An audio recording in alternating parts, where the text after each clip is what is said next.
1절에서 2절 다 같이 합독하시도록 하겠습니다. 로마서 12장 1절에서 2절 다 같이 합독합니다.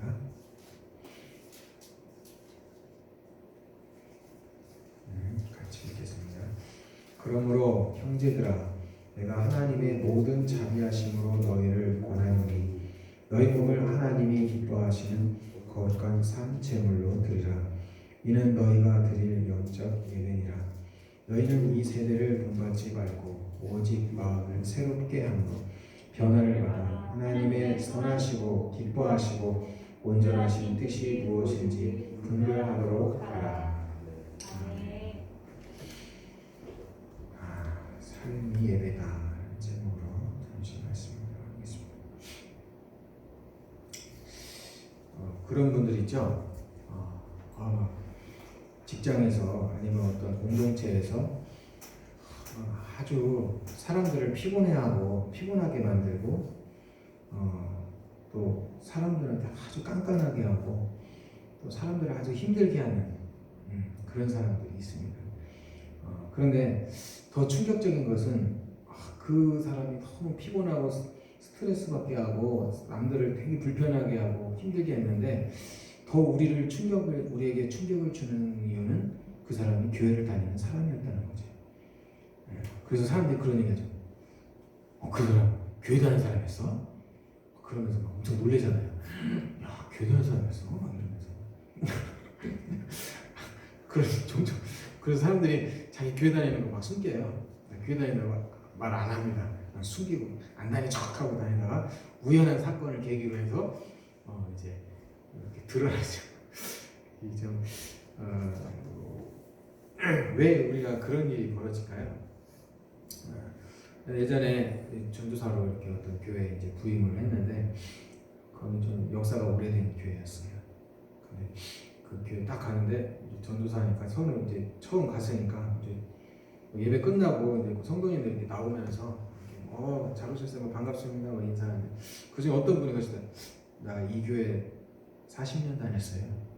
첫인사가. 그래서 어쩌라고요? 아니 그게 뭐 40년 뭐 그렇게 중요한 거예요, 이게? 사람들이 뭔가 있잖아요.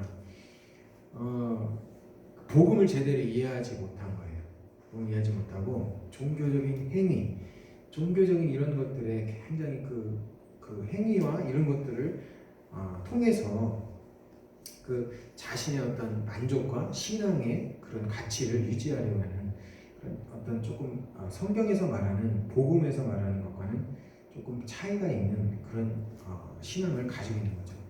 그런 내가 뭐 남을 정당하고 판단하는 건 아닌데, 그래서 우리가 중요한 건 뭐냐면 물론 사도 바울이 이렇게 말하냐. 그러므로 형제들아, 내가 하나님의 모든 자비하심으로 너희를 권하노니 너희 몸을 하나님이 기뻐하시는 거룩한 산 제물로 드리라. 이는 너희가 드릴 영적 예배니라.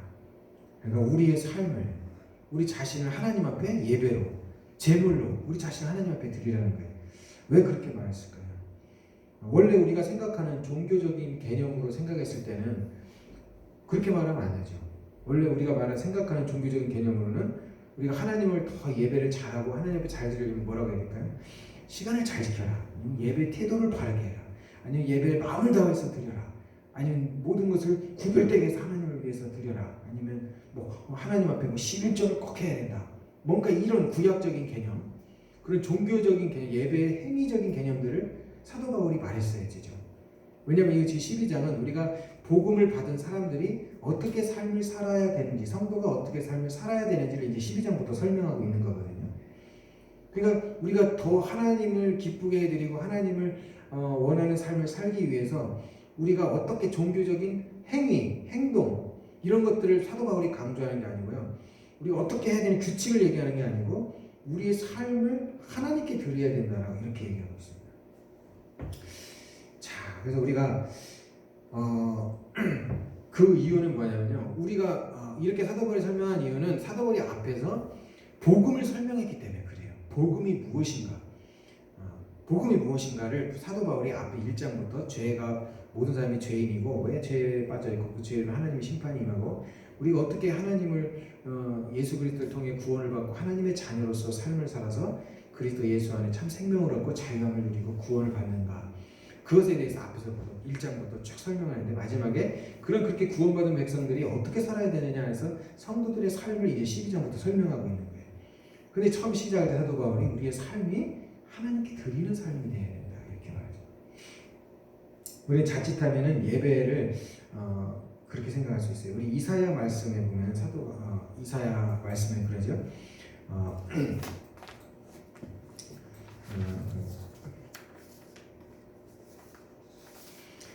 이사야서 말씀에 보면요 이렇게 되죠. 하나님 이사야 당시에 사람들이 하나님을 예배한다고 많은 제물들을 가지고 구약 시대 때는 우리가 동물 제사를 드렸잖아요. 그래서 제물을 가지고 하나님 앞에 나갔죠.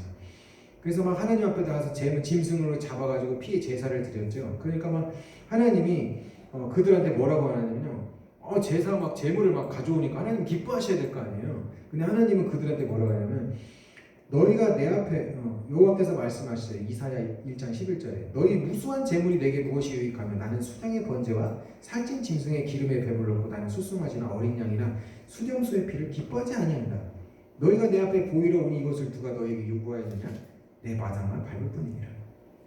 그러니까 뭐냐면 이사야 시대 때요 사람들이 하나님 앞에 제사만 드리면 내 죄가 다 용서받고 내가 삶을 어떻게 사는 상관없이 그냥 하나님 앞에 나가서 제사만 드리면 다 용서받고 모든 게 오케이 이렇게 생각하는 거예요. 그래서 이사야에서 하나님께 말씀하신 거죠. 그래서 우리의 삶이 그래서 그리스도인은요 하나님 믿는 성도들은 오늘날 우리의 성도님들도 마찬가지입니다. 우리가 교회 예배 주일에 예배를 드리는 거 중요하죠. 그러나 이게 전부가 아니에요. 이 예배 드리는 이거는요 우리가 하나님을 섬기는 삶의 모습 중에 일부일 뿐입니다. 이게 전부가. 그래서 그런데 우리는 주일날 예배를 드리고 하나님 앞에 모여 예배드리는 이 예배가 마치 이것만 하면 종교적인 내 의무를 다하고 이걸 통해서 하나님 나를 복 주시고 날 축복하실 것이다. 이렇게 개념을 이것은 종교적인 개념을 가지고 있는 겁니다. 우리 기독교는 종교가 아닙니다. 기독교는 생명이고요. 왜냐? 기독교는 어떤 행위를 반복함으로 해서 하나님으로부터 복을 받는 이런 종교의 개념이 아니에요. 그것은 복음을 잘못 이해한 겁니다. 복음은 그분이 우리 안에 들어와서 우리가 생명을 누리게 되는 거예요. 우리가 어떤 행위를 반복해서가 아니고. 우리 그럼 예배 왜 나왔어요? 그분이 우리가 감사해요. 그분을 만나고 싶고 그분을 예배하고 싶고 그분이 이끄시기 때문에 우리가 예배장에 나가는 거죠.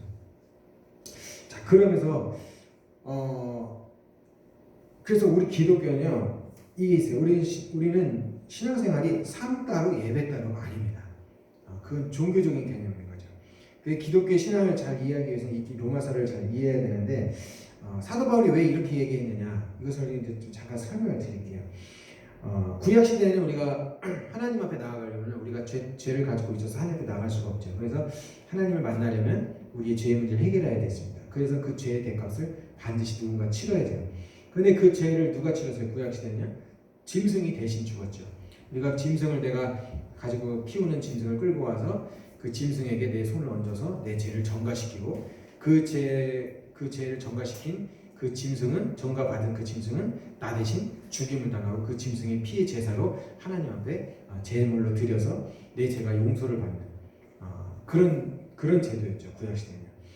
그런데 이제 오늘날에도 그러면 오늘날에도 우리 죄는 어떻게 용서받냐? 오늘날에도 우리가 짐승을 끌고 와서 짐승 잡아서 짐승이 우리 대신 죽는 일이 이제는 필요 없게 됐죠. 왜? 예수님이 대신 죽으셨기 때문에 그렇습니다. 예수님이 그분이 우리의 모든 죄를 지시고 십자가에서 모든 죄값을 다 나의 죄값을 치르셨어요. 그래서 죽으셨다 다시 부활하셔서 우리의 구원의 주가 되셨습니다. 그래서 우리는 이 예수를 믿는 자 안에 우리와 예수님이 연합하는 겁니다. 내가 죽음을 통해서 그러니까 예수님이 십자가에 죽었을 때 나도 십자가에서 죽고 예수님이 부활하셨을 때 나도 다시 살아나서 믿음을 통해 그 예수님과 내가 연합되는 거예요. 이게 사도 바울이 로마서에서 설명하고 있는 거예요. 그래서 그 예수와 연합함을 통해서 내 안에 예수님이 오셔서 예수님이 연합함을 통해서 내 안에 하나님의 성령, 그래서 삼위일체라는 거죠. 성부, 성자, 성령 같은 위격은 다르지만 같은 하나님이신 그 성령이 우리 안에 오셔서 우리 안에 함께 계시는 거예요. 그래서 성령이 우리 안에 계셔서 우리로 하여금 우리를 이제 하나님의 뜻대로 이끌어가는 거죠. 그래서 중요한 거 있습니다. 우리가 예수를 믿는다는 건요, 우리와 예수님이 연합되는 거예요. 하나가 되는 겁니다. 그리스도께서 내 안에 오시는 거예요. 그러면 그리스도가 내 안에 오시면 나하고 예수님하고 둘이 같이 내 뜻을 따라 결정하는가요? 아니에요. 예수님이 우리 안에 오시면요, 이제는 어떻게 해요? 그분이 나를 죄에서 건지셨기 때문에 그분이 나의 주가 되시고 나는 그분을 섬기는 자가 돼요. 그래서 내 삶의 주인이 바뀌는 겁니다. 예수를 믿는다는 건요, 내 삶의 주인이 예수님이 바뀌는 겁니다. 그분이 주인이 되고 나는 그분을 섬기는 주님의 종이 되는 겁니다. 우리는 이제 주님을 섬기는 거죠. 그래서 나는 할 수 없지만은 그분이 내 안에 주인이시기 안에 계신 예수님은 모든 것을 하실 수 있죠. 나는 내 삶은 맨날 이것저것 막 내 마음대로 막 하려고 막 하면 실패하고 절망하고 좌절하지만 맨날 실패를 거듭하지만 주님이 내 안에서 이끄시면 그분은 실패가 없으시죠. 그 우리의 삶이 그리스도 예수 안에서 형통케 되죠. 그분이 우리의 삶이 이끌어가게 돼요. 자, 어쨌든 그래서 삶의 주인이 내가 아니고요. 누구 되냐고? 예수님이 되시는 거예요. 예수 믿는 사람은요, 그 바뀌는 거예요. 우리 삶의 주인이. 우리 구약적인 개념을 하나님 따로 나 따로 이렇게 있어서 내가 어떤 행위를 막 반복하고 행위를 하나님이 명령한 것을 다 지키면 하나님이 나를 복 주셔서 내가 잘 되고 형통해야 된다. 이건 구약적인 신앙의 개념이에요. 근데 구약이 우리의 이 복음은 이제 그런 개념이 아니고 그 하나님이 우리 안에 들어오셔서 우리의 삶을 그분의 능력으로 이끌어 가시는 거예요. 이제 왜? 우리의 힘으로는 죄를 이길 수 없기 때문에, 우리의 힘으로는 세상에서 하나님의 뜻대로 살 수 없기 때문에 그분이 우리 안에 오신 겁니다. 예수 그리스도를 통해서 우리 안에 하나님이 오신 거예요. 그래서 그분과 우리가 그리스도 예수 안에서 하나 되신 예수와 연합함으로 그 예수님과 동행이신 같은 영이신 성령이 우리 안에 들어와서 성령이 우리의 삶을 이끌어가는 거죠. 그래서 우리의 예배는 어때요? 우리의 예배는 주일날 이렇게 드려지는 일부 한 번 딱 드리는 일회성의 예배가 아닙니다. 이건 뭐랬어요? 아까도 말했지만 우리의 삶에 드리는 하나님을 섬기는 삶에 이것은 일부일 뿐이에요. 모여서 우리가 함께 하나님을 찬양하고 예배하고 성도끼리 같이 교제하고 한 주간에 잘 지내셨습니까? 어디가 믿음으로 승리하셨습니까? 우리 함께 예수를 믿는 하나님의 자녀 되었기 때문에 우리가 주님의 부활을 기뻐하면서 함께 모여서 같이 예배하는 거예요. 그래서 우리는 이 주일날 드리는 예배를 일회성으로 이걸 끝쳐서 이거 한 번만 드리면 내가 모든 걸 다 했다는 게 아니고요. 우리의 예배는 일회성이 아니라 매일 삶 속에서 아까 말했잖아요. 그분이 우리의 삶 속에 나와 함께 계신데 어떻게 일요일날 한 번만 예배 드려요? 주중에는 그럼 주님이 나와 동떨어져 있나요? 주님과 별개의 삶을 사나요? 아니에요. 기독교는 그게 아니에요. 기독교는 주님과 별개의 삶을 일주일 동안 사는 게 아니고요. 하나님이 내 안에 오셔서 매일 매 순간 함께 계신 거예요. 예수를 영접하는 순간부터 영원토록.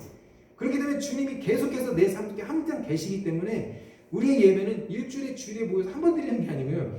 매일매일 삶으로 하나님의 영광을 쫓아서 사는 겁니다. 그것이 바로 우리의 삶의 예배인 거예요. 그러면 오늘 그래서 말했잖아요. 우리의 삶을 그래서 우리가 하나님 앞에 우리의 삶을 예배 제물로 우리 하나님 앞에 드리라는 거예요. 사도 바울이. 왜? 하나님은 일요일 한 번만 우리를 만나는 게 아니고요. 매일 내 삶에 함께 와 계시기 때문에 매일매일 삶 속에서 나의 삶을 하나님이 원하는 삶으로 드리라는 뜻이에요. 그렇죠. 그래서 사도 바울이 말해요. 그래서 너는 이 세대를 본받지 말라 말하죠. 이 세대를 본받지 말라. 자, 그러면 아까 말씀드린 대로 하나님을 기뻐하고 하나님을 내 삶의 주인이 예수 그리스도이시고 아버지 하나님이신데 그는 그분을 높이고 그 삶을 주인으로 내가 모시고 사는 삶의 방법이 무엇일까요? 그 사도 바울이 2절에 말하는 거예요. 뭐예요? 하나님의 뜻을 분별하라는 거예요. 하나님이 내 삶의 주인이고 예수님이 내 삶의 주인일 때 그럼 내 삶의 주인이면 내 삶을 어떻게 해야 되냐? 어떻게 내 삶의 주인이 예수님인 것을 내 삶으로 어떻게 살아가냐? 그 방법이 뭐예요? 예수님이 뜻을 따라서 살라는 거예요.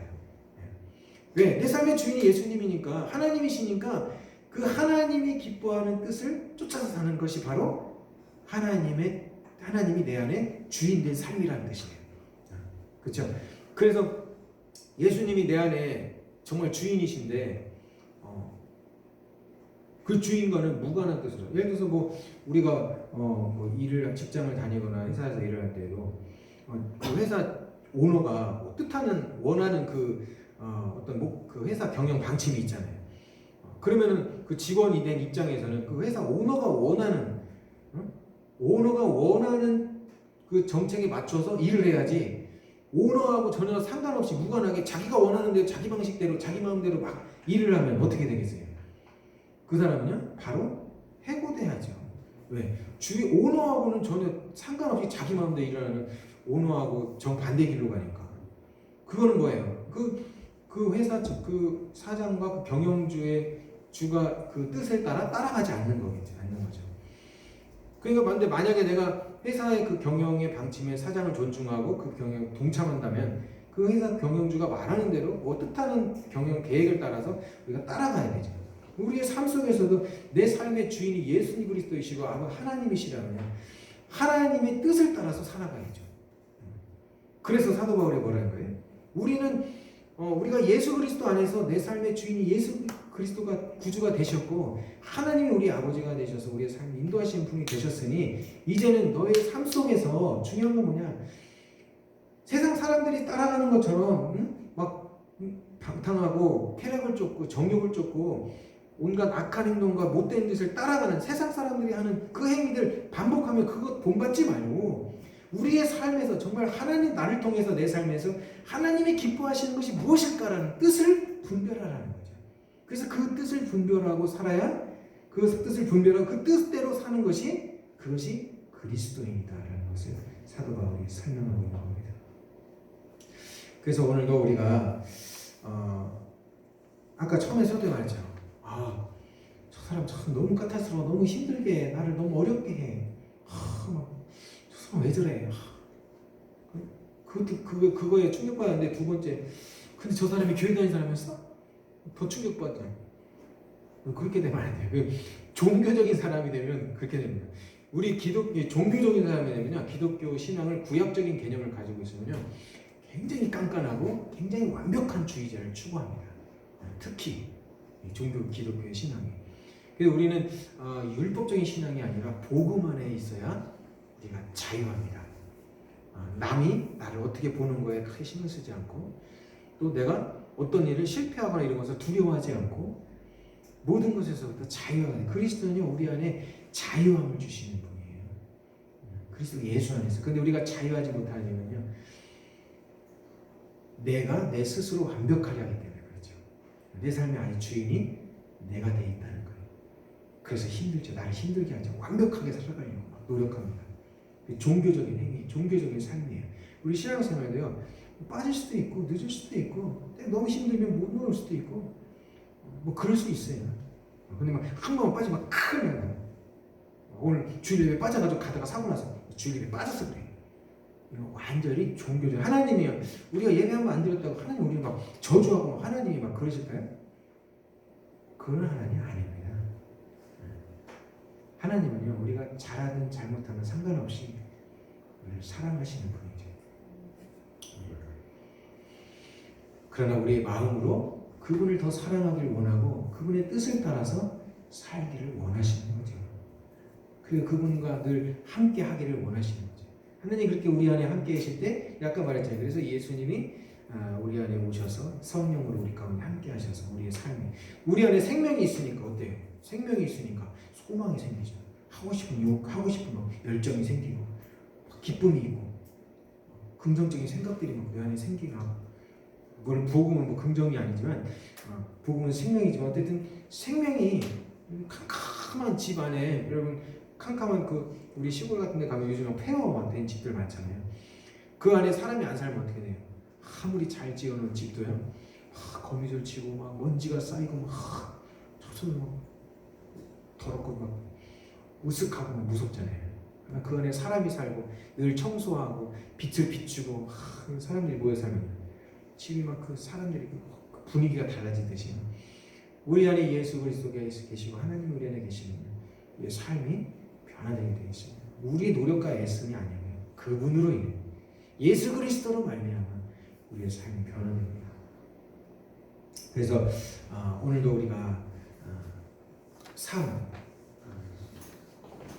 예배는 일회적으로, 일회성으로 주일에만 딱 드리고 그것이 아니라 예배 따로 삶 따로가 아니라 그리스도인은 삶이 예배라는 것을 그래서 항상 언제나 우리 삶의 자리에서 하나님의 뜻을 쫓고 하나님을 기뻐하는 삶을 살아야 되는 것이 그것이 하나님의 뜻이라는 것을 여러분 기억할 때 한 주간도 우리의 삶 속에 그런 주님의 은혜가 주님이 함께 하시고 축복하시는 그 은혜가 우리 삶 가운데 한 주간도 가득하게 될 주님의 이름으로 축복합니다. 네, 기도하겠습니다. 하나님, 오늘도 우리의 삶이 정말 주님을 섬기고 하나님의 영광을 드러내고 하나님의 뜻을 쫓는 삶이 되게 하여 주시옵소서. 우리들 실패하고 또 좌절하고 또 넘어지고 또 포기할 때도 많습니다. 그러나 우리 안에 계신 주님께서 우리를 다시 일으켜 세우시고 우리에게 다시금 소망을 주시고 우리에게 다시금 살 수 있는 용기를 주셔서 우리가 다시금 일어나 믿음의 길을 걷게 하십니다. 하나님, 우리가 단순히 예배만 한 번 드리는 것으로 만족하는 그런 신앙이 아니라 우리의 삶 속에서 늘 주님과 함께 있다라는 사실을 기억하게 하시고 늘 삶의 자리에서 하나님을 기억하고 주님을 예배할 수 있는 그 마음을 가지고 한 주간도 승리할 수 있도록 우리의 신령과 영혼을 주님께서 붙들어 주시옵소서. 우리 주 예수 그리스도의 이름으로 기도했습니다.